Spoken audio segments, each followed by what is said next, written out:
دعا پڑھیں بسم اللہ الرحمن الرحیم رب یسر ولا تعسر وتمم بالخیر وبک نستعین یا فتاح یا فتاح یا فتاح۔ بسم اللہ الرحمن الرحیم کیف کان بدء الوحی الی وسلم وقول اللہ عز وجل انا اوحینا الیک کما اوحینا الی نوح والنبیین من بعد وبه قال ابن حمیدی وقال ابن سفیان قال یحیی بن سعید الانصاری وقال اخبرنی محمد بن ابراہیم التیمی انه سمع علقمة بن وقاص الليثي يقول سمعت الخطاب رضی اللہ تعالی عنہ المنبر يقول سمعت رسول اللہ صلی اللہ علیہ وسلم يقول انما الاعمال بالنیات وانما لامرئ ما نوى ومن كانت هجرته الى دنیا يصيبها او اما ينفع فهجرته الى ما هاجر اليه۔ امام بخاری رحمۃ اللہ علیہ کی کتاب صحیح بخاری آج شروع ہو رہی ہے۔ امام بخاری کا نام محمد ہے اور ابو عبداللہ ان کا لقب ہے، کنیت ابو عبداللہ، اور امیر المومنین فی الحدیث لقب ہے، اور نسب یہ ہے محمد بن اسماعیل بن ابراہیم بن مغیرہ بن بردزبہ الجوفی البخاری۔ بردزبہ یہ ترکی زبان کا لفظ ہے جس کا معنی ہے کسان، لیکن حضرت مولانا سید بدر عالم میٹھی رحمۃ اللہ علیہ جو اس مدرسے میں جو بانی ہے 2 سال یہاں رہے ہیں، وہ کہتے ہیں لفظ برداز بہ ہے، کہتے ہیں میرے ایک ترکی عالم سے بخارا میں خط و کتابت ہوئی، ان کے برداز بہ، برداز بہ کا معنی ترکی زبان میں سیقل گر ماہر، یعنی کسی فن کے ماہر کو کہتے ہیں۔ یہ جو برداز بہ تھے یہ مجوسی تھا، یہ پورا خاندان پہلے مجوسی تھا، آگ کو پوجنے والے، 2 خداؤں کو پوجنے والے، ایک خیر کا خدا جس کو یزدان کہتے ہیں اور ایک شر کا خدا جس کو اہرمن کہتے ہیں۔ یہ لوگ مجوسی تھے۔ سب سے پہلے مغیرہ مسلمان ہوئے، یمان بن اخلص الجوفی یہ بخارا کے گورنر تھے، اس کے ہاتھ پر مسلمان ہوئے۔ لہذا جب کوئی کسی کے ہاتھ پر مسلمان ہوتا تھا تو اپنے آپ کو اس قبیلے کی طرف منسوب کر دے، اس لیے امام بخاری کو جوفی کہتے ہیں، حالانکہ جوفی عرب قبیلہ، یہ تو ترکی النسل ہے، لیکن امام بخاری کے نسب کے ساتھ جوفی لگا ہوا، جس سے پتہ ہے شاید عربی ہیں، عربی نہیں ہے، کیونکہ ان کے ہاتھ پر اسلام قبول کیا ہے مغیرہ نے، اس لیے یہ لوگ جوفی کہلاتے ہیں۔ اصل بخاری ترکی النسل ہے۔ امام بخاری کے دادا ابراہیم اور پردادا مغیرہ کے حالات کا اتنا علم نہیں، لیکن ان کے والد اسماعیل بہت بڑے عالم تھے۔ عبداللہ بن مبارک رحمۃ اللہ علیہ جو بہت عظیم الشان محدثین میں سے اور فقہاء میں سے، ان کے ساتھ ایک بڑا وقت انہوں نے گزارا ہے، کیونکہ وہ مرو کے تھے، مرو بھی ترکستان اور یہ بھی وہیں قریب رہنے والے، اور اسی طریقے پر یہ امام عبداللہ مبارک کے بھی شاگرد تھے، امام وقیع کے بھی شاگرد تھے، اور بڑے بڑے محدثین کے شاگرد ہیں اسماعیل جو ہے، اور تاجر بھی تھے، بہت بڑی تجارت تھی، اور تجارت میں اتنا مال حلال تھا ان کا کہ جب وہ وفات پانے لگے، اب وہ حفص بڑے فقیہ ہیں، کہتے میں وفات کے قریب گیا تو مجھے کہنے لگے کہ یہ میرے لاکھوں دراہم میں 1 درہم بھی شبے کا نہیں۔ آپ اس وقت مجھے اپنے آپ کو چھوٹا، اپنے آپ کو میں نے محسوس کیا کہ اتنی احتیاط سے تجارت، لیکن اللہ نے بڑی برکت دی تھی تجارت۔ اس کے بعد امام بخاری 13 شوال سے سن 194 ہجری، یہ سمجھے دوسری ہجری ختم ہو رہی تھی، تیسری شروع ہونے والی۔ یاد رکھو جو سن ہوتا ہے، جو صدی ہوتی، صدی، اب یہ 194 دوسری صدی کے اختتام ہے اصل میں، 194 ہجری، اور اللہ تعالیٰ کے ایک نظام ہے کہ جب کوئی صدی ختم ہو رہی ہوتی ہے یا شروع ہو رہی ہوتی ہے تو بڑی نابغہ روزگار قسم کی شخصیات دنیا میں بھیجتے ہیں، وہ مجدد بن جاتے ہیں۔ ہر زمانے میں ایسا رہا ہے. آپ جب دیکھو گے تو آپ اسی طرح دیکھو گے. ہر زمانے میں وہ صدی ہجری کے آخر میں یا شروع میں ایسے لوگ آتے ہیں، اور 1000 سال کے بعد بھی ایسے آتے ہیں. ان کو مجدد عرب ثانی کہتے ہیں. اب مجدد ثانی شیخ احمد سرہندی کو کیوں کہا جاتا ہے؟ کیونکہ 1000 سال کے بعد اگلے 1000 سال کے شروع میں آئے مجدد ثانی، جنہوں نے دین اکبری کا مقابلہ کیا اور دین اکبری کو تبدیل کیا. اور یہ جو 100 سال کے بعد ہے یہ مجدد میاں ہوتا ہے، 100 سال کا مجدد. اور یہ ایک آدمی نہیں ہوتا، بہت سے لوگ ہوتے ہیں جو مختلف کام، جیسے امام بخاری نے حدیث پر کام کیا کہ امام بخاری اس میں مجدد ہے، کیا بن جاتا ہے. 194 ہجری 13 شوال 194 ہجری میں ان کی پیدائش ہوئی ہے امام بخاری. اب بچپن میں نابینا ہو گئے بیماری کی وجہ سے. ان کے بڑے بھائی احمد ہیں، یہ چھوٹے بھائی محمد ہیں. نابینا ہوئے تو ان کی والدہ، ڈاکٹروں نے کہا کہ اس کا علاج نہیں ہو سکتا، ان کی نظر چلی گئی. تو پھر اللہ تعالیٰ سے دعا مانگنی شروع کی. 3 سال تک ان کی ماں دعا مانگتی تل ایسی استقامت کے ساتھ. 3 سال کے بعد ابراہیم السلام خواب میں آئے اور کہا کہ کیا مانگتی ہے بیٹی کیا مانگتی؟ کہا کہ اپنے بیٹی کی آنکھیں مانگتی. کہا اللہ نے دے دی. صبح اٹھے تو آنکھیں بالکل ٹھیک. اس لیے امام بخاری کو بخاری 2 چیزوں نے بنایا ہے. ایک ان کے والد کے مال نے جو طیب اور پاکیزہ مال تھی، اور ایک والدہ کی دعا نے، 2 چیزیں بنایا. بعد میں پھر ان کی اپنی محنت جو کچھ. خیر امام بخاری رحمۃ اللہ علیہ کو شروع ہی سے حدیث کے ساتھ بڑی مناسبت تھی. 11 سال کی عمر میں امام داخلی جو بخارا کے بڑے محدث، ان کی مجلس میں 11 سال کی عمر میں بستہ لٹکایا ہوتا اور قلم دوات ہوتی اور حدیث کے تھیلا سا ہوتا، وہ جاتے، چھوٹے سے بچے جا رہے ہیں. اور جبکہ امام داخلی کی خدمت میں بڑے بڑے لوگ ہوتے تھے.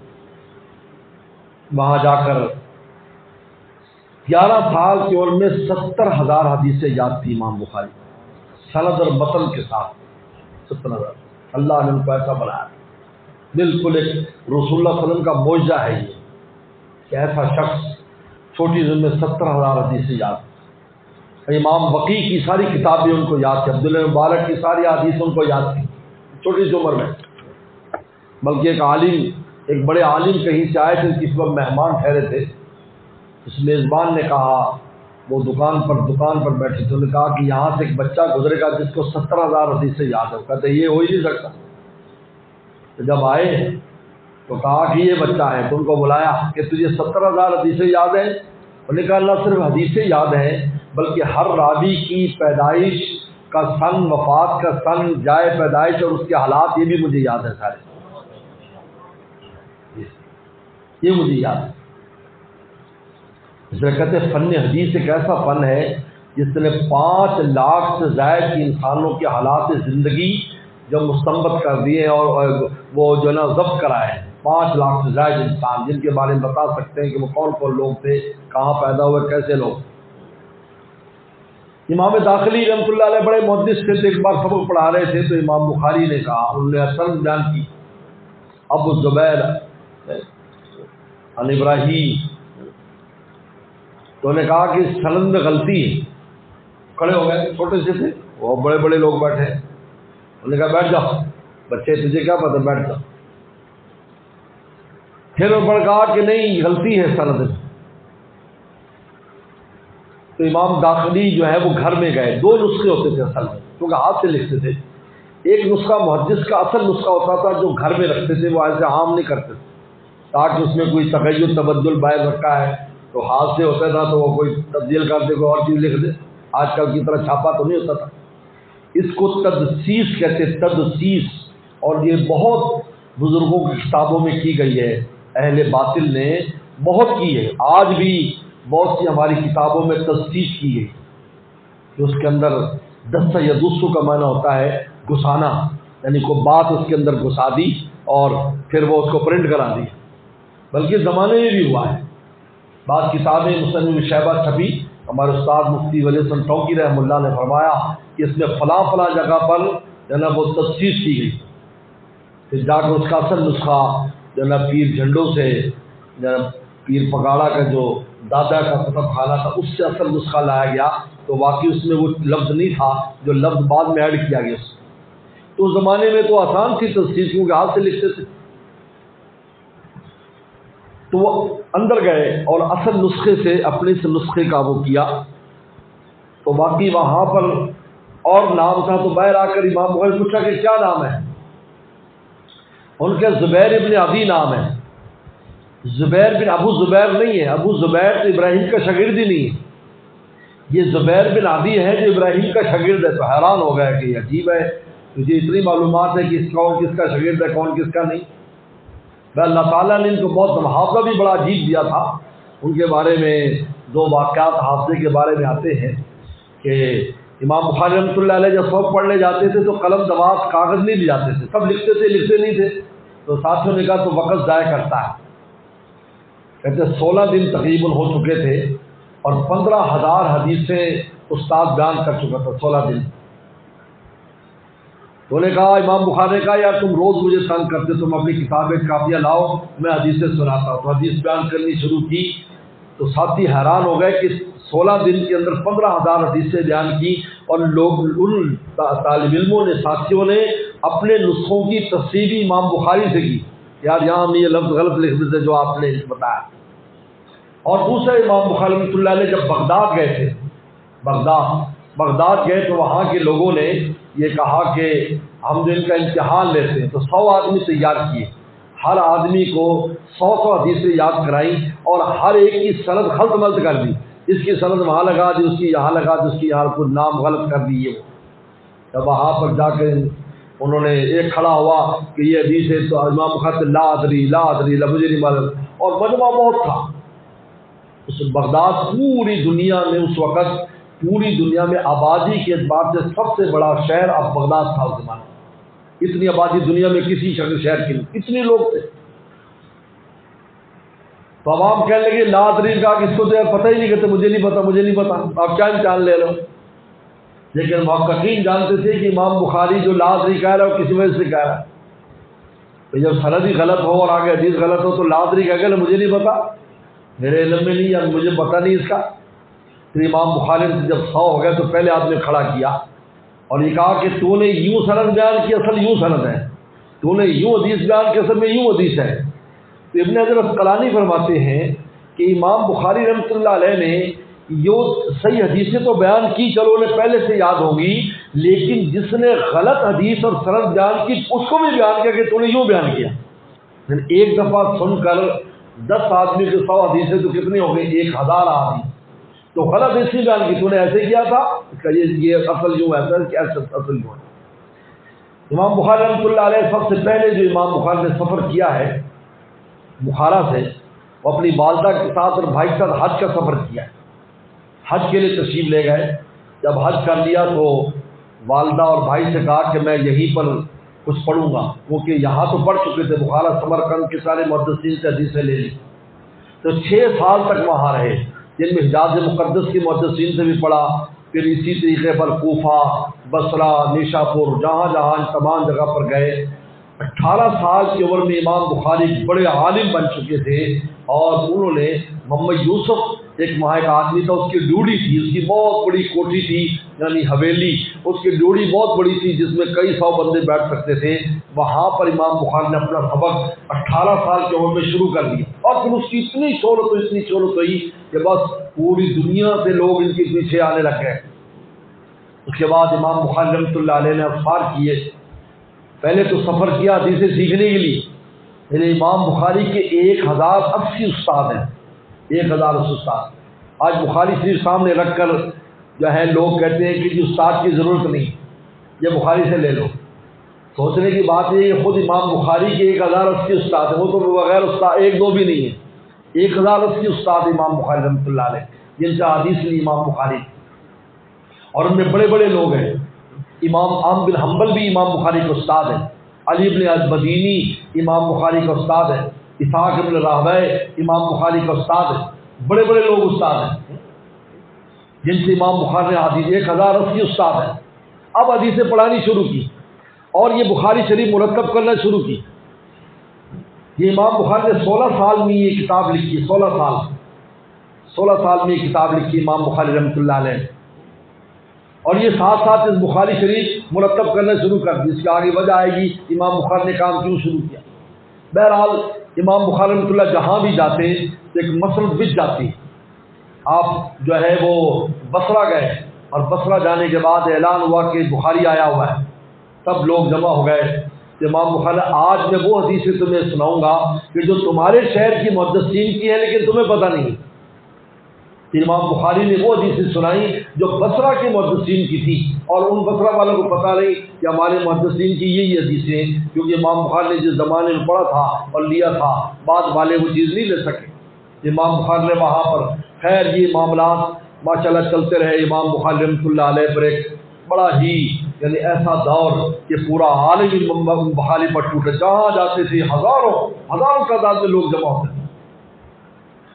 امام بخاری آخر میں نیشا پور گئے۔ نیشا پور وہ جگہ ہے جہاں کے امام مسلم ہے۔ امام مسلم جو ہے یہ نیشا پور کے ہیں۔ نیشا پور کا جنگل بڑا مشہور تھا نیشا پور کا، یہ بھی عراق اور افغانستان ان کے قریب ایک جگہ کا نام نیشا پور، وہاں پر گئے۔ وہاں پر اس زمانے میں محمد بن یحییٰ زہلی وہاں کے بہت بڑے امام تھے، اور یہ امام بخاری نے اس زمانے میں بھی وہ گئے تھے جس زمانے میں وہ پڑھاتے تھے اور یہ طالب علم تھے، لیکن اب جب گئے تو یہ بڑے محدث تھے، اگرچہ عمر ان کی کم تھی امام بخاری کی، لیکن اللہ تعالیٰ نے علم بہت وافر تھا۔ جب 11 سال میں 70,000 حدیثیں یاد ہیں تو آپ 18 سال میں اور ابھی بعد کی عمروں میں کیا ہوگا بھائی آپ خود سوچ سکتے ہو۔ امام بخاری رحمۃ اللہ علیہ وہاں گئے۔ محمد یحییٰ زہلی نے اپنے شاگردوں سے کہا، ان کے پاس ان کے ہزاروں شاگرد ہوتے تھے، وہ مدرسہ بھرا رہتا تھا۔ انہوں نے کہا دیکھو بخارا سے ایک بڑا محدث آیا ہے، تم اس سے استفادہ کرو۔ اب جب وہ استفادہ کرنے گئے تو انہوں نے ایسا کھینچا طالب علموں کو کہ یہاں 3-4 طالب علم رہ گئے۔ ان جانے والوں میں امام مسلم بھی ہے، یہ امام مسلم جو ہے یہ محمد بن یحییٰ زہلی کے شاگرد ہیں، نیشا پور کے، اور ایک احمد بن مسلمہ ہے یہ بھی نیشا پور کے ہیں، یہ بھی بڑے محدث ہیں، وہ بھی چلے گئے۔ اب دیکھا کہ بالکل منڈی ٹنڈی ہو گئی، ہے ہی نہیں، یحییٰ زہلی کے پاس 2-4 طالب علم سارے وہیں بیٹھے، اور ادھر ادھر سے جو لوگ آئے ہوئے ہیں دوسری شہروں سے اور جو طالب علم آئے ہوئے ہیں وہ ان کے علاوہ ہیں، خود ان کے بھی چلے گئے اور باہر سے بھی آ رہے ہیں۔ خیر چلتا رہا۔ محمد بن یحییٰ زہلی نے بھی ملاقات نہیں کی تھی امام بخاری سے، کیونکہ بڑے آدمی تھے۔ انہوں نے ایک دن کہا بھی ہم امام بخاری کی ملاقات کے لیے جا رہے ہیں، لہٰذا سب میرے ساتھ چلو۔ وہ پورا شہر امڑا ہے، آج 2 بڑے محدثین کی ملاقات ہوگی۔ کہتے اتنے لوگ کہ چھتوں کے اوپر، سڑک کے اوپر، درختوں کے اوپر لوگ چڑھے ہوئے ہیں، اور ایک بڑی جگہ بنائی گئی جہاں پر دونوں کی ملاقات کا انتظام کیا گیا۔ لیکن محمد بن یحییٰ زہلی نے اپنے لوگوں کی یہ سخت تاکید کی کہ تم نے کچھ سوال نہیں کرے گا وہاں، اس لیے کہ کوئی الٹا سیدھا سوال اس زمانے میں اہل بدعت کا بڑا ذوق تھا۔ اہل بدعت یعنی رافضیت بھی جو ہے وہ اپنے عروج پر تھی، اور ناصبیت بھی اپنے عروج پر تھی، اور اس طریقے پر معتزلہ بھی اپنے عروج پر تھے، مرجئہ یعنی جتنے بھی فرقے تھے یہ بڑے عروج کا زمانہ تھا۔ لہٰذا اسی زمانے میں ان کے رد کرنے والے بڑے بڑے علماء پیدا ہوئے، اسی زمانے 2ری تیسری صدی سے۔ کوئی سوال نہیں کرے گا۔ ہر بات ہو گئی، گئے، بڑی ملاقات ہو رہی ہے، حدیثوں پر بات ہو رہی ہے، جیسے علمی باتیں سب سن رہے ہیں۔ اتنے میں ایک آدمی کھڑا ہو گیا، انہوں نے کہا ما تقولو لفظی بالقرآن، یہ جو منہ سے میں قرآن پڑھتا اس کے بارے میں آپ کی کیا رائے ہے؟ امام بخاری سوال کی ما تقولو لفظی بالقرآن، اس کو کہتے ہیں مسئلۃ اللفظ کہا جاتا ہے۔ یہ بہت اہم بحث ہے جو 20ویں سپارے میں آئی، رد الجہمیہ۔ لیکن ابھی اسے ذہن میں بٹھا لو کہ مسئلۃ اللفظ کہ یہ قرآن کے جو الفاظ ہیں اور یہ جو یہ لکھا ہوا ہے مصحف میں، اور میں جو بولتا ہوں میں پڑھتا ہوں، ان کا کیا حکم ہے؟ یہ مخلوق ہے یا غیر مخلوق ہے؟ اس لیے کہ قرآن 2 ہے، ایک قرآن نفسی ہے جو اللہ کی ذات میں، وہ اس کہلاتا ہے کلام نفسی، وہ تو غیر مخلوق ہے، اس کے بارے میں تو کوئی شک نہیں۔ ایک وہ جو میں اور آپ پڑھتے ہیں جس کو تلاوت کرتے ہیں، جب ہم پڑھتے ہیں الحمدللہ رب العالمین، یہ ہے لفظ بالقرآن، ہم اس کو لکھتے ہیں، الحمدللہ کو لکھتے ہیں، یہ کتابت ہو رہی قرآن کی، اس کو قرآن لفظی کہتے ہیں۔ وہ قرآن نفسی، یہ قرآن لفظی۔ نفسی جو ذات میں ہے، اللہ کی نفس میں، وہ تو غیر مخلوق ہے، اس کے بارے میں کوئی شک نہیں۔ اور اسی پر امام بن حنبل رحمۃ اللہ علیہ کو بہت مارا پیٹا گیا، اور یہ وہ بالکل وہ زمانہ ہے کہ امام بن حنبل رحمۃ اللہ علیہ اس آزمائش سے گزر کر ابھی نکلے تھے۔ امام بخاری کے استاد ہے تو اسی زمانے کا آدمی ہے نا، اور بہت مارا پیٹا گیا، اور ایسے ایسے حالات پیش آئے قرآن مجید کے بارے میں۔ یہی وجہ ہے کہ اللہ تعالیٰ نے 100 بار امام بن حنبل کو اپنی زیارت کرائی، اللہ تعالیٰ کی زیارت 100 بار زیارت کی اللہ تعالیٰ، اس وجہ سے کہ کتاب اللہ کی حفاظت کے لیے مارے کھائی، اور روزانہ 100 کوڑے مارے جاتے تھے۔ کہتے ایک کوڑا اگر ہاتھی کو مارا جاتا وہ برداشت نہ کرتا، جو امام بن کو رکھتے تھے، یعنی نئے نئے آدمی 10 کے بعد لائے جاتے تھے مارنے کے لیے، لیکن انہوں نے یہ موقف نہیں چھوڑا۔ ان کا قرآن غیر مخلوق ہے، اللہ کا یہ مخلوق نہیں ہے، ہر چیز مخلوق ہے، لیکن یہ اللہ کی صفت ہے، صفت ذات کے ساتھ ہوتی ہے، یہ مخلوق نہیں، جدا نہیں، الگ چیز نہیں۔ تو یہ چونکہ نیا نیا، اور پھر فطرہ ختم ہو گیا، امام بن حنبل رحمۃ اللہ علیہ کو اللہ نے فتح دی، بادشاہ جھک گئے، وہ مولوی دربار سے نکال دیے گئے، جن مولویوں نے کتنا متزلی اٹھایا تھا ان کو درباروں سے نکال دیا گیا، ان کو ذلت خاری کا سامنا ہوا۔ تو ہوا یہ کہ اتنا مبالغہ ہوا کہ قرآن کے بارے میں لفظ مخلوق کوئی سننے کے لیے تیار نہیں تھا، مخلوق لفظ نہیں آنا چاہیے تھا بس۔ حالانکہ یہ جو کتابت ہے میں اور آپ لکھتے ہیں، میں اور آپ لکھ رہے ہیں، واللہ خلقکم وما تعملون، اللہ نے تمہیں بھی پیدا کیا تمہارے عمل کو۔ اب میں لکھ رہا ہوں الحمد للہ العالمین، تو یہ میرا فعل ہے، تو جب میرا فعل ہے وہ مخلوق ہے، اللہ نے مجھے توفیق دی تو میں لکھا۔ میں قرآن مجید پڑھ رہا ہوں الحمد للہ العالمین، تو یہ میرا فعل ہے، جب میرا فعل ہے تو یہ مخلوق ہے، لیکن وہ کلام لفظی غیر مخلوق ہے۔ تو کلام لفظی جو ہے یہ مخلوق ہے، اور کلام نفسی جو ہے وہ کیا ہے، وہ غیر مخلوق ہے۔ یہ بالکل سیدھی سادھی بات ہے، سن جاتی، لیکن مبالغہ بازی اتنی ہوئی کہ یہ جو صحیفے رکھے تھے مسجدوں میں ان کو بھی کوئی مخلوق نہیں کہتا تھا کہ یہ بھی غیر مخلوق ہے۔ حالانکہ وہ کیسے غیر مخلوق ہوں گے جب کتاب کا کاغذ بنایا گیا، یہ گیا چھاپے والے نے چھاپا، یہ تو ہمارے سامنے سارا کام ہو رہا ہے۔ امام بخاری پر اس نے بار بار اصرار کیا، اس آدمی نے، محمد یحییٰ زولی نہیں چاہتے تھے ایسی بات ہو، لیکن پھر امام بخاری آخر تنگ آ کر کہا کہ کلام اللہ غیر مخلوق، اللہ کا کلام غیر مخلوق ہے، والفاظنا من افعالنا، اور ہمارے الفاظ ہمارے افعال ہیں، وافعالنا مخلوقہ، اور ہمارے افعال مخلوق ہیں، واللہ خلقکم وما تعملون۔ یہ امام بخاری نے فیصلہ کر دیا، اور وہاں پر جو منصف مزاج علماء تھے انہوں نے کہا بالکل ٹھیک فیصلہ کیا ہے کہ کلام نفسی غیر مخلوق ہے، اور یہ جو میں اور آپ پڑھتے ہیں یا لکھتے ہیں یہ تو سب مخلوق ہے، میرے اور آپ کا بنایا ہوا ہے، لہذا امام بخاری صحیح ہے۔ لیکن شور اٹھ گیا، میں نے بتایا کہ لفظ مخلوق قرآن کے لیے سننا گوارا نہیں تھا، سب نے کہا یہ بدعتی ہے، یہ معتزلی ہے، اور شور شرابہ، اتنا شور شرابہ ہوا کہ آخر امام محمد بن یحییٰ زہلی نے بھی کہہ دیا کہ بدعتی ہے، لوگوں کے دباؤ کے کہ جی فتویٰ دو جی، کیوں نہیں دیتے فتویٰ؟ اب آ گئے، یہ ہوتا ہے ایسے وقت میں قائم رہنا آسان کام نہیں ہوتا، سب نے دباؤ ڈالا، جن میں سرکاری لوگ بھی تھے، غیر سرکاری لوگ بھی تھے، سیٹھ بھی تھے، جوتی اٹھانے والے، جنہوں نے کہا جی فتویٰ دو جی، یہ بدعتی، دیکھو جو مخلوق کرتا ہے مخلوق کر۔ حالانکہ بڑا اچھا فیصلہ کیا کہ کلام اللہ غیر مخلوق، لیکن الفاظنا من افعالنا وافعالنا مخلوقہ، لیکن نہیں۔ آخر اتنا شور ہوا کہ امام بخاری رحمۃ اللہ علیہ کی مجلس میں سوائے 2 آدمیوں کے، امام مسلم اور احمد بن مسلمہ، سب چلے گئے، کیونکہ لوگ جانے نہیں دیتے تھے، کہ تم بدعتی کے بعد جا رہا ہے، بدعتی کے بعد جا رہا ہے۔ پوری وہ درسگاہ جو ہزاروں طالب علموں سے خلق اور سخت آزمائش ہے امام بخاری پر۔ امام مسلم کو تو اتنی غیرت آئی، حالانکہ محمد یحییٰ زولی کے شاگرد تھے، ساری حدیثیں اونٹ پر لاد کر بھیج دی، کہا کہ میری آپ کی شاگردی ختم، میں آپ کا شاگرد نہیں بننا چاہتا، یہ اپنی روایات واپس لے لو۔ اتنا امام مسلم کو، اتنا اپنے ان استاد پر وہ ناراضگی ہوئی کہ آپ نے یہ کیا کیا، اب آپ کو فتویٰ تو نہیں دینا چاہیے تھا، آپ خاموشی اختیار کر لیتے. تو پھر آخر ہو جائے. لیکن آپ نے جب فتویٰ دے دیا, صریح فتویٰ آ گیا, ہر آدمی ان کی بات نہ جی مولوی, کیونکہ وہ پرانے تھے, بڑے تھے, وہاں شہر کے تھے, وہاں کے رہنے والے تھے, ان کا لوگوں میں اعتقاد تھا. انہوں نے کہا جی ہم نے فتویٰ دیا ہے جی, میں نے خود سنا, میں نے, آپ آنا جانا بند کر.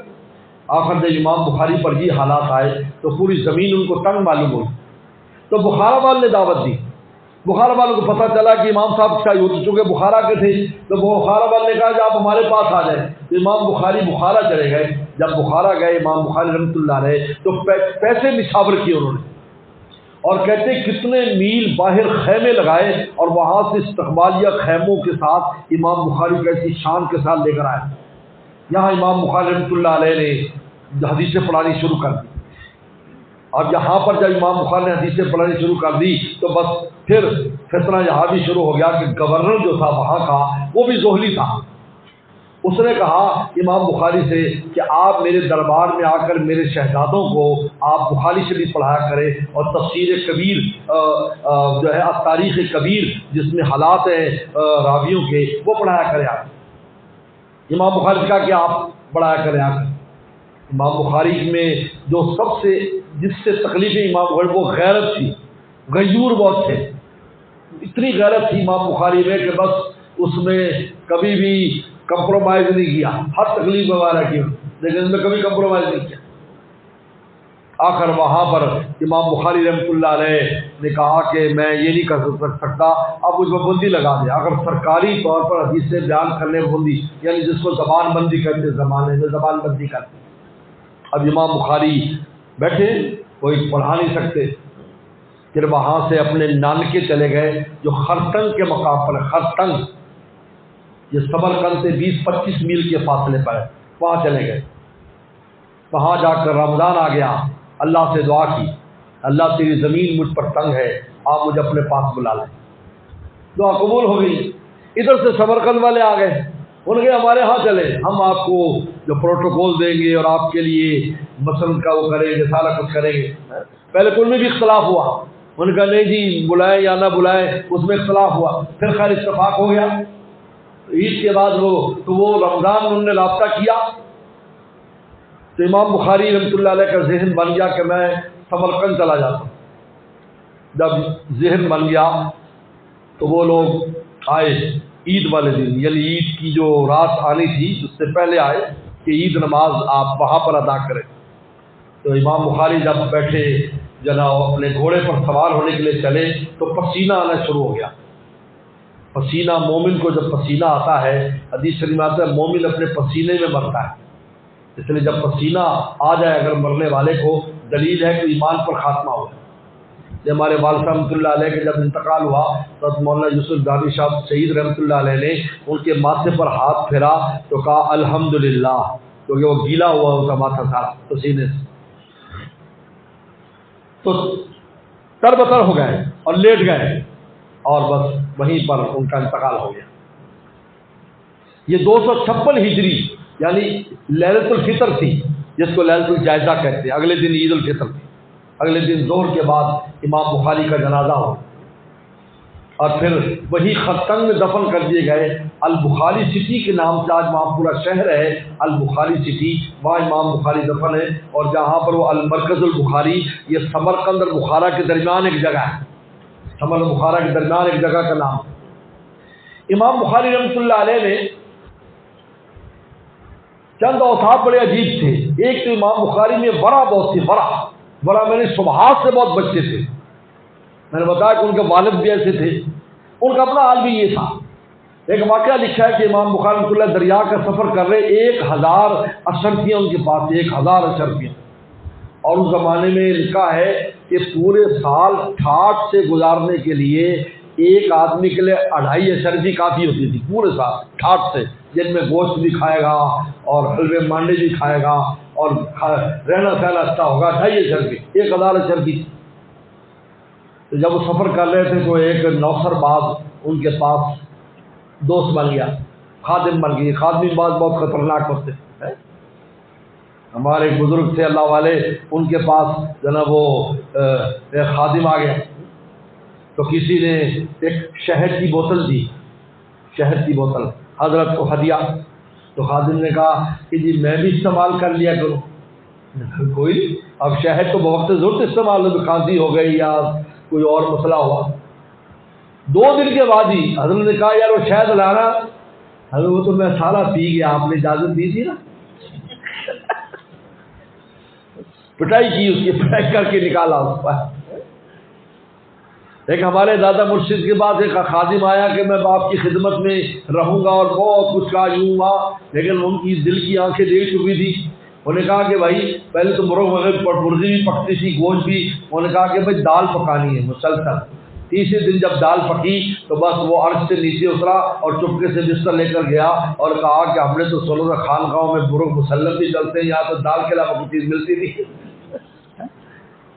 وہ خادم بن گیا امام بخاری کا. اور ساتھ ساتھ پتہ کر لی کہ امام کتنی امام بخاری سیدھا آدمی ہونے کا میرے پاس 1000 اشرفی ہے اور میں نے بہت ملکوں کا سفر کرنا ہے، بڑا طویل سفر، اس لیے کشتی میں سفر ہوا کرتے تھے، بڑے لمبے سفر. یہ جو حاجی لوگ ہیں یہ ہندوستان سے آپ کے دریائے ستلج میں کشتی پر بیٹھتے تھے اور حیدرآباد جا کر کشتی اترتے تھے اور حیدرآباد سے اونٹوں پر کراچی جاتے تھے، کراچی سے بحری جہاز پر حج کے لیے جاتے تھے.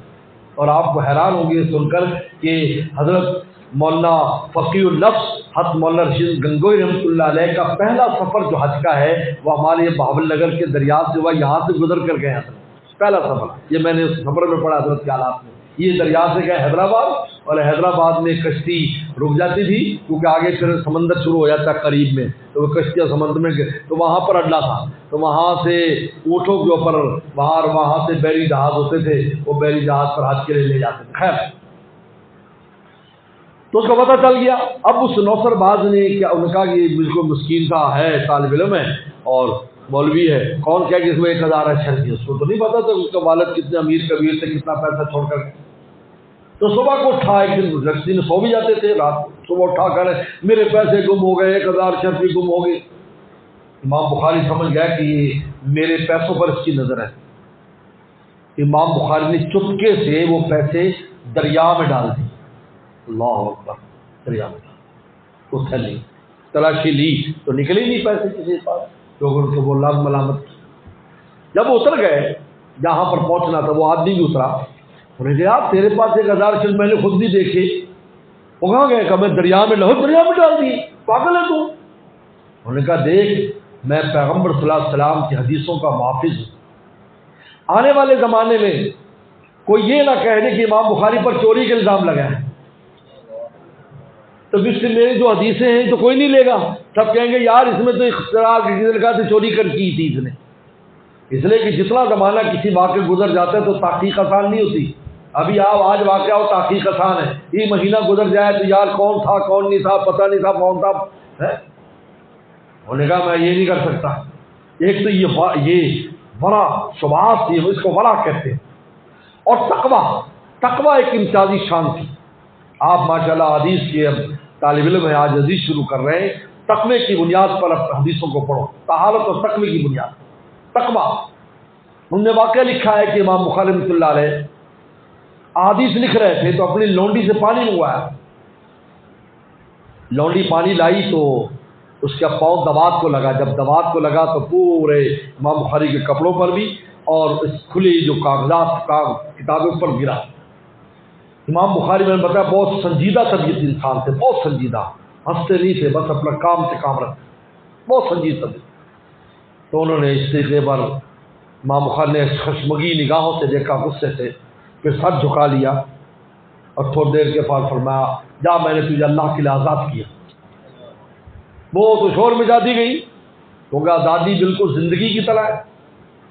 تو ان کے جو وراق ہے عبدالرزاق ان کے وراق ہیں. وراق وہ طالب علم کہلاتا ہے جو حوالے نکالتا ہے. وراق سے ورق کوٹنے والا نہیں ہے.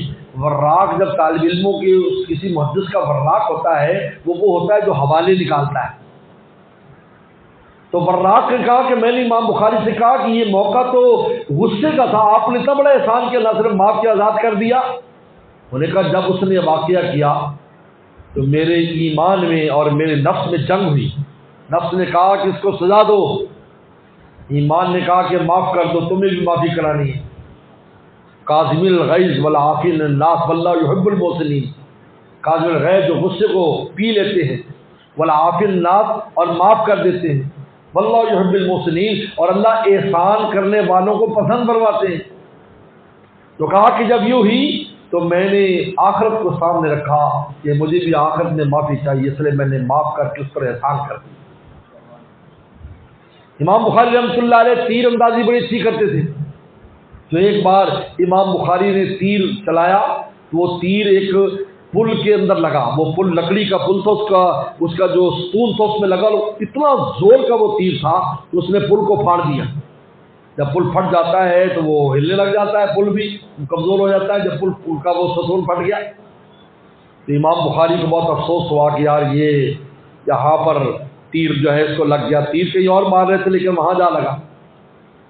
تو اس نے اس پل والے کے پاس آدمی بھیجا کہ آپ ہم سے اس پل کا جرمانہ لے لیں، یعنی اس ستون کا پیسے لے لیں ہم، تاکہ آپ اس کو بدل لیں۔ انہوں نے کہا امام بخاری پر ہماری جان بھی قربان ہے، یہ پل کیا اور یہ ستون کیا۔ تو اتنے خوش ہوئے کہ اسی وقت سینکڑوں درہم صدقہ بھی کیے اور ہزاروں حدیثیں سنائیں، یعنی خوشی میں پھر حدیثیں سنایا کرتے تھے۔ یعنی محدثین کی عجیب ہے، کوئی خوش ہو جاتا، محدث کی خوشخبری ملتی تو ہم تو مٹھائی کھاتے نا، تو لوگ اس کہتے جی حدیثیں سناؤ، حدیث، ہاں میں ہم آپ کو حدیثیں سناتے، چلو 100 حدیثیں سناتے، 200 حدیثیں سناتے۔ خیر امام بخاری رحمۃ اللہ علیہ اور جہد مسلسل محنت، رات بھر جاگتے تھے، دن بھر جاگتے تھے امام بخاری۔ ان کے جو خدمت گزار ہوتے یا ان کو کہتے تم سو جاؤ، اس لیے کہ تم جوان لوگ ہو، مجھ پر اپنے آپ کو قیاس نہ کرو، تم انہیں صلاح دیتے تھے اور آپ رات بھر دیکھتے رہتے۔ اور عبادت کا بھی عجیب اللہ نے ان کو ذوق دیا تھا۔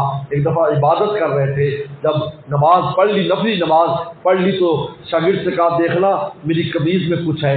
جب قمیض دیکھی تو اس میں بھیڑ تھی، ڈیمو، اس نے پیٹھ پر کتنی جگہ کاٹ، پوری پیٹھ سجا دی تھی۔ تو انہوں نے کہا کہ حضرت یہ تو پتہ نہیں کب سے کاٹ رہا اور آپ نے بتایا بھی نہیں۔ کہا کہ نماز میں تو مجھے ایسا مزہ آ رہا تھا قرآن پڑھتے ہوئے، مجھے یاد بھی، مجھے محسوس بھی نہیں ہو کہ مجھے کوئی چیز کاٹ رہی ہے، لیکن جب میں نے سلام پھیرا تو مجھے پتہ چلا کوئی چیز مجھے کاٹ رہی ہے۔ ایسا ذوق عبادت اللہ نے ان کو نصیب کیا۔ خیر امام بخاری رحمۃ اللہ علیہ کی وفات ہو گئی۔ وفات ہونے کے بعد وہاں دفن کر دیا۔ امام بخاری کی قبر سے کتنے مہینے تک خوشبو آتی رہی، مشک کی خوشبو، لوگ مٹی اٹھا کر لے جاتے، سرکاری طور پر پابندی لگانی پڑی۔ بخارا والے آئے معافیا مانگے، سمرقند والے نے آ کر معافیا مانگے، روئے دھوئے معاف کر دے، اے بخاری ہم سے بڑی غلطی ہوئی، ہم نے تیری قدر لگی۔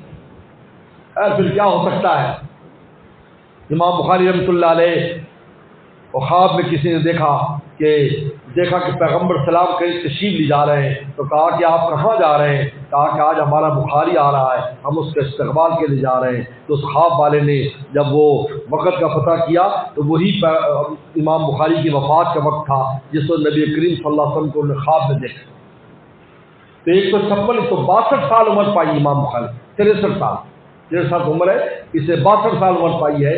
اس لیے کہتے 3 لفظ ہیں وہ اس میں ان کی تینوں چیزیں آتی ہیں کہ ولد فی صدق، تو صدق کا جو لفظ ہے 194 ہجری کو بتاتا ہے، ولد فی صدق، عاش حمیدہ، اور بڑی قابل تعریف زندگی بس حمید کے جو الفاظ یہ 62 ہے، 62 بند، اور ون قضا فی نوری، اور کا بات فی نوری، اور نور کی حالت میں مرا، تو نور کے جو ہے وہ 256 ہجری۔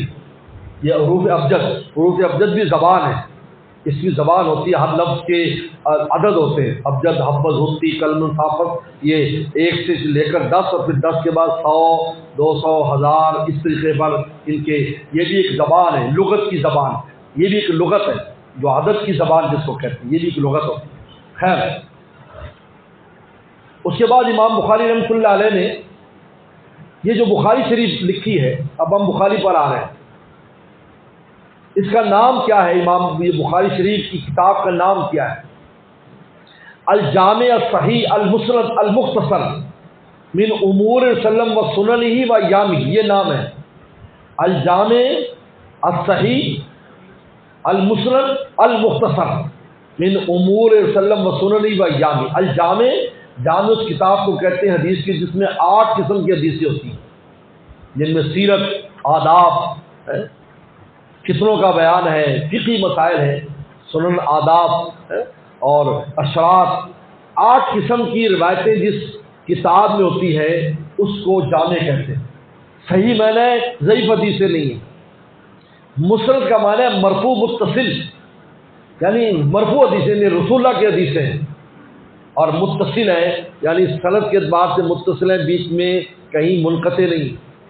لہذا جو بھی صحابہ کے آثار یا تابعین کے اقوال یا تابعین کے آثار وغیرہ لائے، امام بخاری تابعاً لائے ہیں، قصدن نہیں لائے، مخصوص صرف مسند حدیثیں۔ المختصر اختصار ہے، 6 لاکھ حدیثوں میں سے امام بخاری نے گلدستہ بنایا۔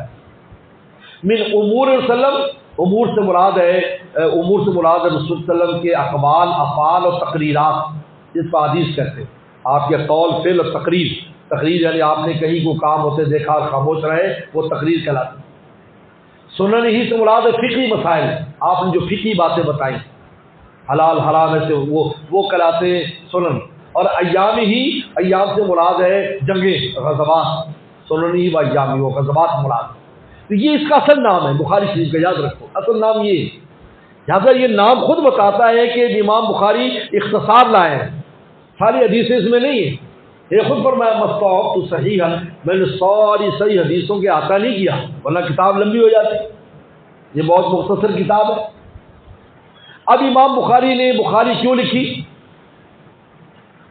امام بخاری کے استاد اسحاق ابن راہویہ، 2 استادوں سے نے بہت استفادہ کیا ہے، اسحاق ابن راہویہ، علی ابن مدینی، یہ 2 بڑے استاد ہیں۔ یہ فرماتے تھے کہ مجھے اتنا اللہ نے علم دیا تھا کہ استادوں کے بھی جو ہے نا وہ میں آگے نکل جاتا تھا علم کے اعتبار سے اور حدیثوں کے اعتبار سے، لیکن 2 استادوں کا مجھ پر بڑا روک تھا، ایک اسحاق ابن راہویہ اور ایک علی ابن مدینی، ان کے سامنے میری نہیں چلتی تھی۔ اسحاق ابن راہویہ کی مجلس میں کسی نے کہا، حضرت الاستاد، اتنی لمبی لمبی حدیث کی کتابیں ہیں جن کا پڑھنا بھی مشکل ہے، آپ کوئی مختصر حدیث کی کتاب لکھ دیں اور وہ بھی ٹھیک صحیح ہو، مختصر ہو۔ امام بخاری بھی کھڑے تھے، ایسے کھڑے تھے تو کسی نے آ کر ایسے کہا۔ امام بخاری کہتے ہیں میرے دل میں بات آ گئی، یار یہ کام میں کروں۔ اب اس خواب دیکھا کہ پیغمبر سلام تشریف فرما ہے کرسی پر اور آپ پر مکھیاں آ رہی ہیں، تو پنکھے کے ساتھ ان مکھیوں کو بھگا رہے ہیں۔ تو کسی معبر سے تعبیر پوچھی کہ اس کی کیا تعبیر ہے؟ تو انہوں نے کہا کہ آپ پیغمبر سلام کی حدیثوں سے جھوٹ کو دور کریں گے، یعنی جو جھوٹ شامل ہونا چاہے گا آپ اس کو دور کر دیں۔ اب امام بخاری نے شروع کر دی۔ 23 سال کی عمر میں امام بخاری نے لکھنا شروع کیا، 23 سال کی عمر میں، 16 سال میں یہ کتاب مرتب کی ہے۔ 16 سال میں امام بخاری نے بخاری شریف لکھی، اور اس شان کے ساتھ لکھی کہ امام بخاری نے شرائط مقرر کی یہ ایسی حدیث ہو، اور پھر اس حدیث کے آنے کے بعد امام بخاری رحمۃ اللہ علیہ جب جو حدیث صحیح ہوتی امام بخاری کے مطابق اس پر پھر استخارہ کرتے، غسل کرتے، خوشبو لگاتے، ستھرے کپڑے پہنتے، 2 رکعت پڑھتے، پھر اگر انشراح قلبی ہوتا تو اس کو لکھتے۔ تو کہتے گویا کہ رسول صلی اللہ علیہ وسلم سے براہ راست انہوں نے لی یہ حدیثیں، ایسا معلوم ہوتا ہے۔ اور یہ شروع کیا مکہ شریف میں، بخاری لکھنی شروع کی حرم مکہ میں، اور پھر 23 سال تک لکھتے رہے، پورے عالم اسلام میں جہاں بھی جاتے تو اس میں اضافہ کرتے رہتے اور اس کو لکھتے رہتے 23 سال میں۔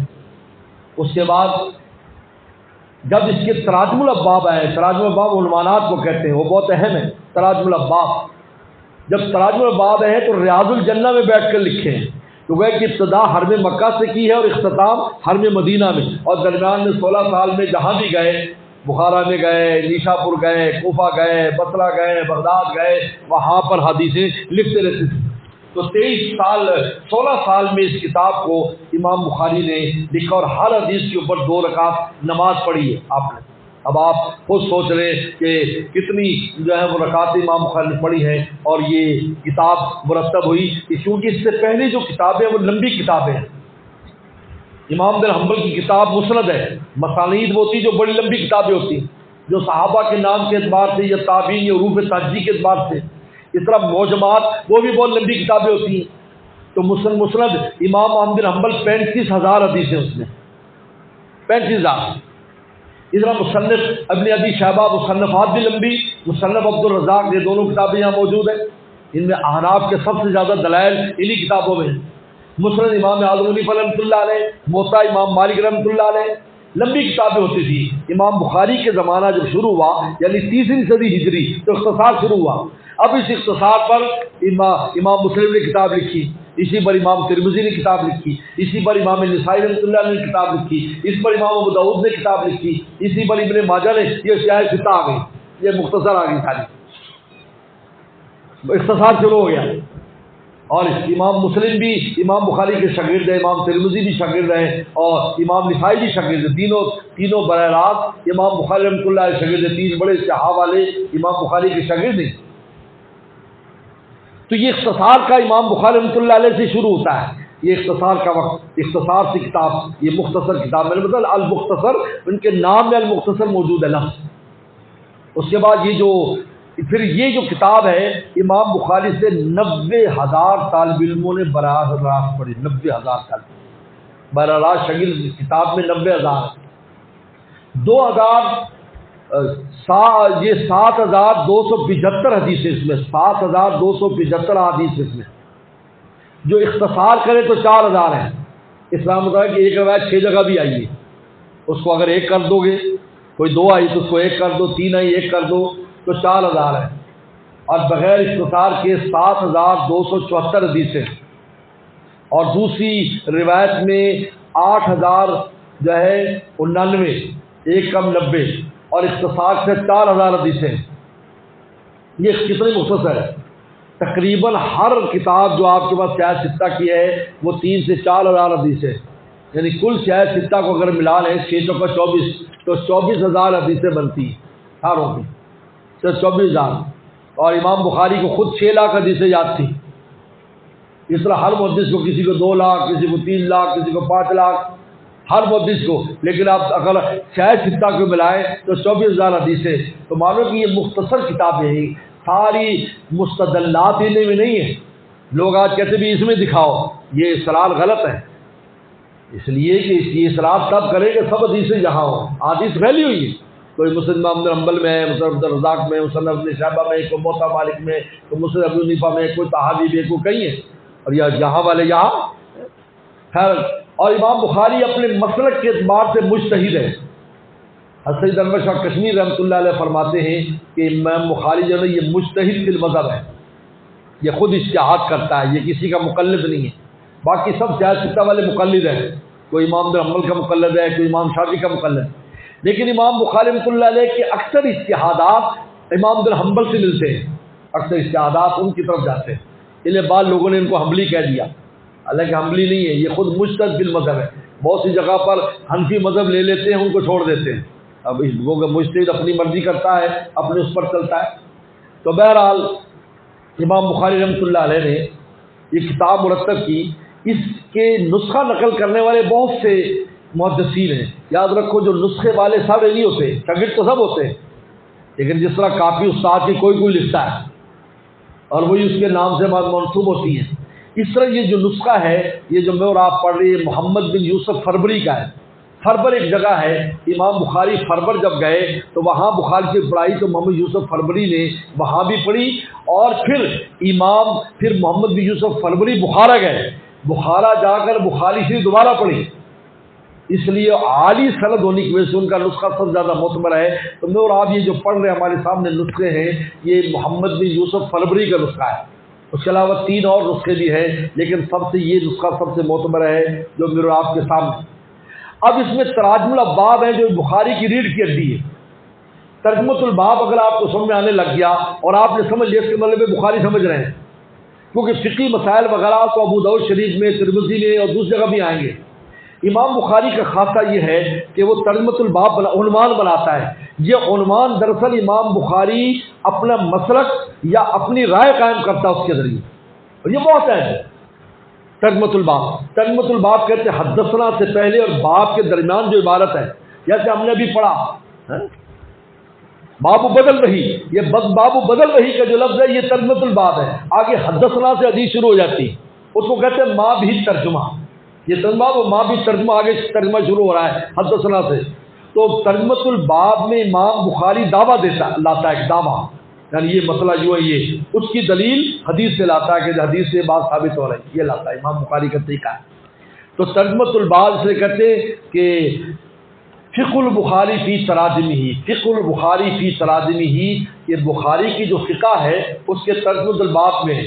اس کے دو معنی ہیں، ایک معنی فقہی مذہب اگر امام بخاری کا پتہ کرنا ہو تو ترجمۃ الباب کو دیکھو، اس لیے 3 طلاق کے مسئلے میں امام بخاری 3 کے قائل ہیں، اس لیے باب الطلاق کے ثلاث لائے ہیں کہ 3 طلاقوں کا مسئلہ باب، اس لیے کبھی بھی جو ہے وہ 3 کو 1 کہنے والے کبھی بھی بخاری کا حوالہ نہیں دیں گے، یاد رکھو آپ، کبھی نہیں دیں گے، اس لیے کہ امام بخاری ان کے خلاف ہے۔ امام بخاری کا باب الطلاق الثلاث کہ 3 طلاقیں ہو جاتی ہیں، یہ امام بخاری رائے ہے، اور وہ جو نیچے حدیث لائے ہیں اس سے بتایا کہ اس میں جو طلاق وہ 3 طلاقیں ہیں، صحابی نے 3 طلاقیں اکٹھی دے، رسول اللہ نے کہا ٹھیک ہے، ابو داؤد شریف میں بھی ہے، تو کبھی نہیں وہ حوالہ مسلم کا دے گا، مسلم کے دیکھو، مسلم میں دیکھو، یہاں نہیں لائے گا، یہ عجیب ہے۔ اور اگر مسلم کی بات کریں گے تو امام مسلم جو ہے وہ نماز میں مقتدی کی قرات کے قائل نہیں ہیں، وہ حدیث لائے ہیں کہ اذا قرأ فانصتوا، جب قرات کرے خاموش رہو، تو قرات خلف امام میں کبھی بھی آپ کو مسلم کا حوالہ نہیں دیا جائے گا، بخاری کا حوالہ دیا جائے گا، یہ عجیب ہے، یعنی یہ مطلب کی چیز ہے، جہاں مطلب کی چیز ملے بس وہ لے لو، دوسری جگہ نہیں۔ تو امام بخاری تو فقہ البخاری فی تراجم کا معنی یہ ہے کہ امام بخاری کے جو فقہی مسلک ہے وہ کس میں ملے گا؟ ترجمۃ الباب میں۔ اور دوسرا فقہ کا معنی ہے باریک بینی، عقل مندی، ذہانت، اگر بخاری کی دیکھنے تو ترجمۃ الباب میں دیکھو اتنی باریک بات نکال کر لائے گا، انسان حیران ہو جائے گا کہ امام بخاری نے حدیث کے فلاں ٹکڑے سے یہ بات نکال لی، استنباط کیا ہی۔ تو فقہ کے 2 معنی، تو ترجمۃ الباب یہ اصل ہے، اس لیے تراجم الابواب پر الگ سے مستقل کتابیں لکھی گئی، یاد رکھو۔ ہمارے والد رحمۃ اللہ علیہ ماشاءاللہ اس میں بڑے ماہر تھے، بہت جو ہے 25-40 سال بخاری پڑھائی، ترجمۃ الباب کے بڑے ماہر تھے کہ یہ امام بخاری یہاں سے یہ کس حدیث سے اس کی کیا آپس میں، کیونکہ ترجمۃ الباب اور حدیث کا آپس میں تطبیق دینی ہوتی ہے کہ یہ ترجمۃ الباب اور یہ حدیث میں آپس میں کیا مطابقت ہے۔ بہرحال امام بخاری رحمۃ اللہ علیہ یہ کتاب لکھی، ابو زید مروزی جو کتاب الام پڑھایا کرتے تھے، کتاب الام، وہ فرماتے کہ میں حضر اسود اور رکن یمانی کے درمیان سویا ہوا تھا تو پیغمبر سلام خواب میں آئے، آپ نے فرمایا کب تک تم شافعی کی کتاب پڑھاؤ گے، ہماری کتاب پڑھاؤ۔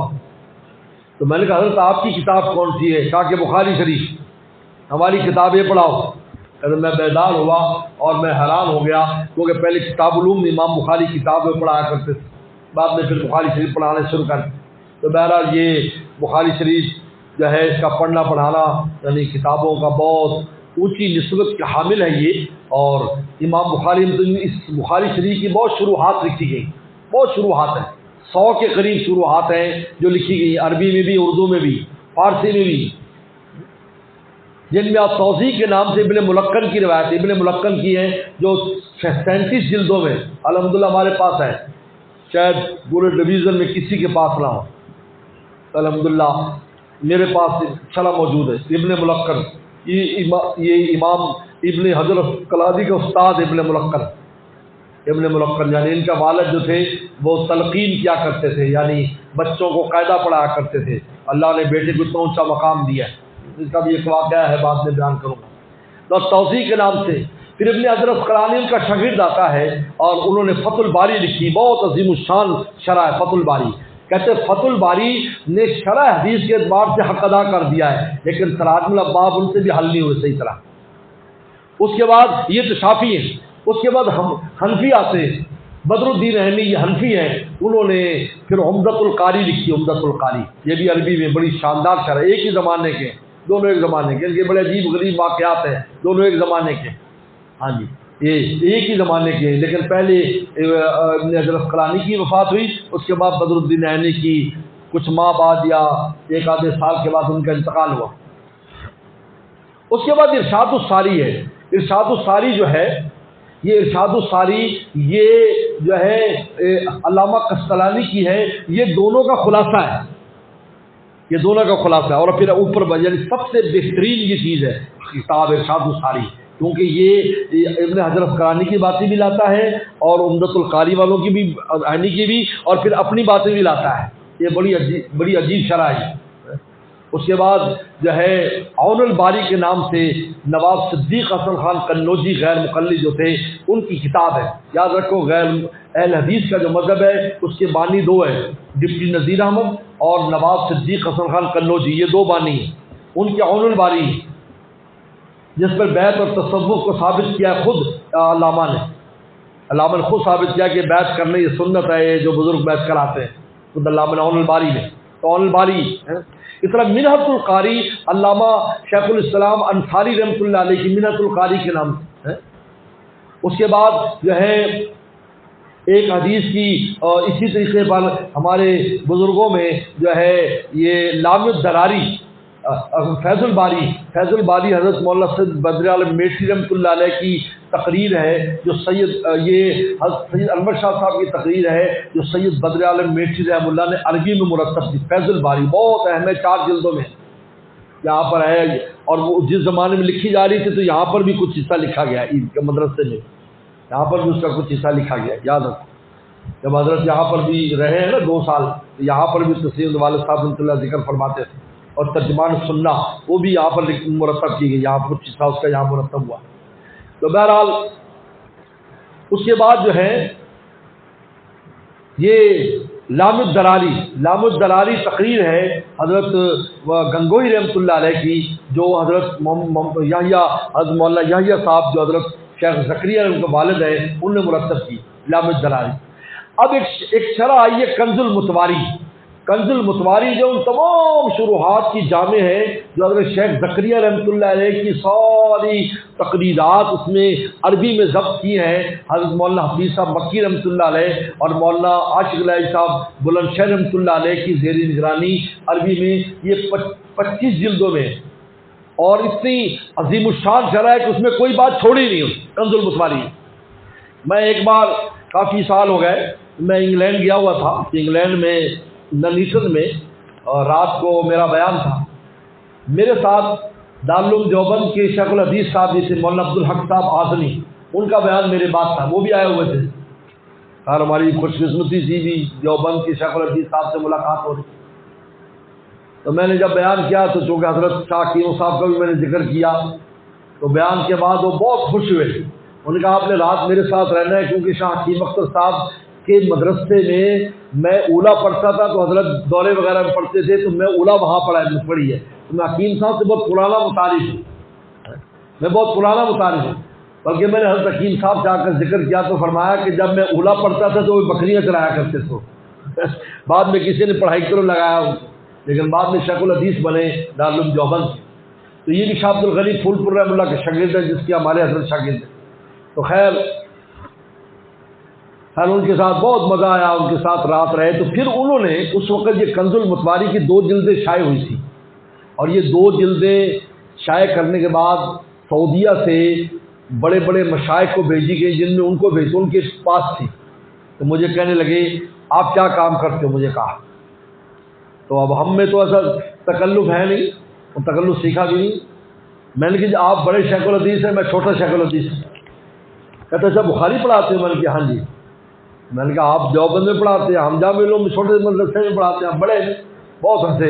تو 2 کتابیں نے کہا کہ دیکھو اس کا مطالعہ کیا کرو، یہ بڑی جامع کتاب ہے. اس وقت 2 جلدیں تھیں چھپی تھیں، اب ماشاءاللہ اس کی 25 جلدیں چھپ چکی ہیں. اور الحمدللہ یہ نسخہ بھی شاید پورے ڈویژن میں سوائے ہمارے پاس کسی کے پاس نہیں، پورے 25 جلدیں الحمدللہ یہاں موجود ہے.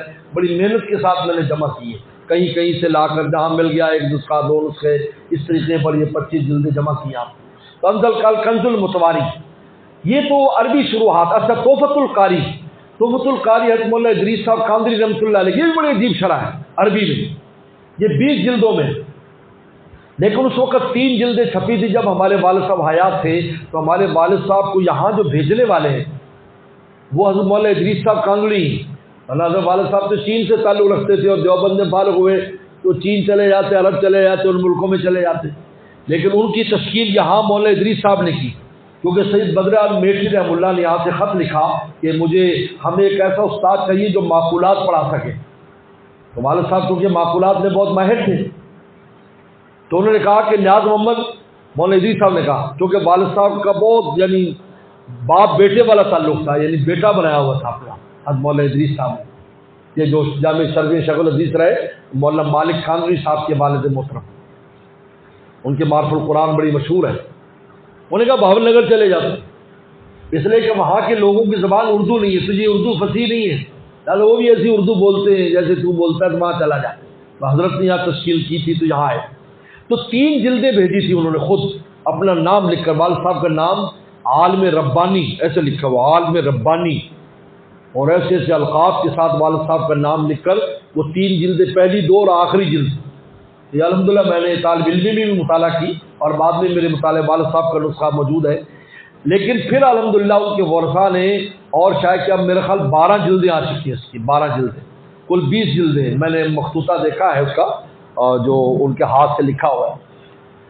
بہرحال یہ تو عربی شروحات تھی، اور اردو شروحات میں انوار الباری سید انور شاہ کشمیری رحمۃ اللہ علیہ کی تقریر ہے، انوار الباری کے نام سے، اور اسی طریقے پر جب فضل الباری حضرت مولانا شبیر عثمانی رحمۃ اللہ علیہ کی تقریر ہے فضل الباری کے نام سے، اور التقریر الجلیل کے نام سے ہماری بھی تقریر ہے، التقریر الجلیل علی الجامع لابن اسماعیل، ہم نے تھوڑا نام بدل دیا، تب بخاری کے وزن پر لاتے ہیں تو ہم نے اسماعیل کے وزن پر لے آئے، تقریر الجلیل علی الجامع لابن اسماعیل۔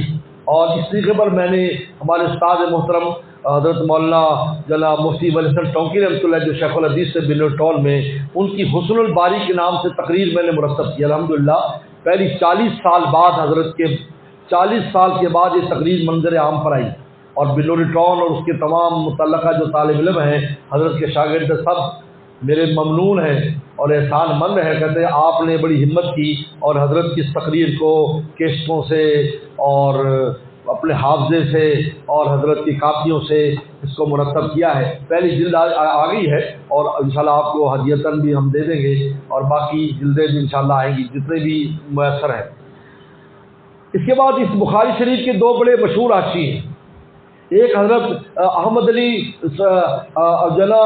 سہارنپوری رحمۃ اللہ علیہ کا حاشیہ ہے، جو آپ کی یہ حاشیہ لکھا ہے، بڑا عجیب حاشیہ ہے، یہ حاشیہ بڑا عجیب حاشیہ جو یہاں پر لکھا ہوا ہے، اور اس طریقے پر ایک تو یہ حاشیہ ہے، اس کی تکمیل حضرت نانوتوی رحمۃ اللہ علیہ کی، پورا نہیں تھا تو پھر نانوتوی نے اس کو مکمل کیا، اور دوسرا حاشیہ ابو الحسن سندھی رحمۃ اللہ علیہ کے جو آپ کی کتاب کی نیچے کی طرف ہے، یہ بڑا عجیب حاشیہ، ٹھٹھا کے رہنے والے بڑے عالم ہیں، یہ ان کا 2 حاشیے اس کے بڑے مشہور ہیں۔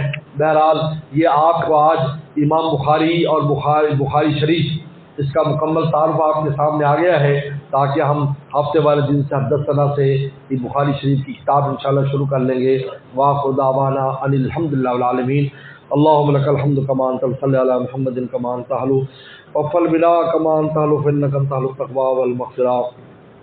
ربنا ظلمنا انفسنا وان لم تغفر لنا وترحمنا لنكونن من الخاسرين۔ اللهم انا نسألك الهدى والتقى والعفاف والغنى۔ اللهم اصلح عاقبتنا في الامور كلها واجرنا من خزي الدنيا وعذاب الاخرة۔ یا اللہ اس افتتاح کو قبول فرما، یا اللہ پورے مدرسے کے لیے اس افتتاح کو خیر و برکت کا ذریعہ فرما، آپ کے ساتھ افتتاح فرما، آپ کے ساتھ درمیان کا وقت گزار، آپ کے ساتھ اختتام فرما، یا اللہ خوب طلبہ اور طالبات کو رجوع فرما، یا اللہ خصوص دور حدیث میں جو طلبہ طالبات ہیں ہمارے یہاں برخوردار بھی ہیں اور ہمارے قالب ہیں، یا اللہ جو بھی دور حدیث میں اس سال یا اللہ کر رہے ہیں، یا اللہ دور حدیث کی پوری برکات ان طالب علموں کو نصیب فرما، پوری برکات نصیب فرما، پوری برکات نصیب فرما، اور خوب یا اللہ تقوی اور طہارت کے ساتھ اس سال کو بسر کرنے کی توفیق عطا فرما، محنت کے ساتھ اس سال کو بسر کرنے کی توفیق عطا فرما، یا اللہ ہر طرح کی آپ کے نصیب فرما، یا اللہ اس ابتدا کو خیر و برکت کی ابتدا فرما، اور یا اللہ پورے سال ہر طرح کی آپ کے نصیب فرما، خوب یا اللہ خوب یا اللہ استادوں کو بھی یا اللہ اور عملے کو خوب محنت کی توفیق عطا فرما یا اللہ اس ادارے کو اور تمام اداروں کی دگنی رات چوگنی ترقی عطا فرما، ہر قسم کی شرور و فتن سے محفوظ فرما، جتنے طلبہ اور طالبات یا اللہ پڑھ رہے سب کو قبول فرما، اپنے اپنے یا اللہ اپنے اپنے کاموں میں اپنے اپنے شعبوں میں سب کو کامیابی نصیب فرما، ہر شعبے کو یا اللہ اعلیٰ ترین فرما، اعلیٰ ترین فرما یا اللہ۔ یہ یا اللہ ہمارے والدین اساتذہ مشائخ کے لیے صدقہ جاریہ، ہم بھی صدقہ جاریہ ہے یا اللہ، اس صدقہ جاریہ کی خوب حفاظت فرما، قبول فرما، ہمارے چھوٹوں کو اور اس ادارے کو ہمارے لیے بھی صدقہ جاریہ فرما یا اللہ ہمارے تمام مرحومین مرحومات اساتذہ مشائخ ذکاری والدین سب کے بے حساب مغفرت فرما، بیماروں کو شفا عطا فرما، پریشان دوست سے پریشانی دور فرما، رزق روٹی میں برکتیں پیدا فرما یا اللہ۔ میرا سفر کا اور آنکھ کے آپریشن کا ارادہ ہے یا اللہ، مجھے سفر بھی کامیاب فرما، آنکھ کے آپریشن کو بھی کامیاب فرما، پہلے سے زیادہ یا اللہ اس کا نور فرما یا اللہ یا اللہ یا اللہ، اپنی رضا کے لیے سب کچھ قبول فرما یا اللہ۔ ہمارے لیے پورے سال میں بخاری شریف سے پڑھانے کو آسان فرما، ہر قسم کی مشکلات میں یا اللہ مشکلات سے محفوظ فرما اور ہر طرح کی آپ کے نصیب فرما، جن نے دعاؤں کے لیے کہا سب کی حاجات کو پورا فرما یا اللہ، سب کی حاجات کو پورا فرما یا اللہ۔ خزانے تیرے ہاتھ میں، قلوب تیرے ہاتھ میں، خزانے ہم پر کھول دے، قلوب ہمارے تو متوجہ فرما، خزانے ہم پر کھول دے، قلوب ہمارے تو متوجہ فرما، ہمیں ہر طرح کی آپ کے نصیب فرما یا اللہ۔ جو مانگے وہ بھی عطا فرما، جو نہ مانگ سکے وہ بھی عطا فرما۔ اللہم انا نسألک خیر ما سألک منہ نبیک محمد صلی اللہ علیہ وسلم ونعوذ من شر ما استعاذک منہ نبیک محمد صلی اللہ علیہ وسلم المستعان ملک البلاغ ولا حول ولا قوة الا باللہ صلی اللہ تعالی علی خیر خلقہ محمد وآلہ وصحبہ اجمعین۔ السلام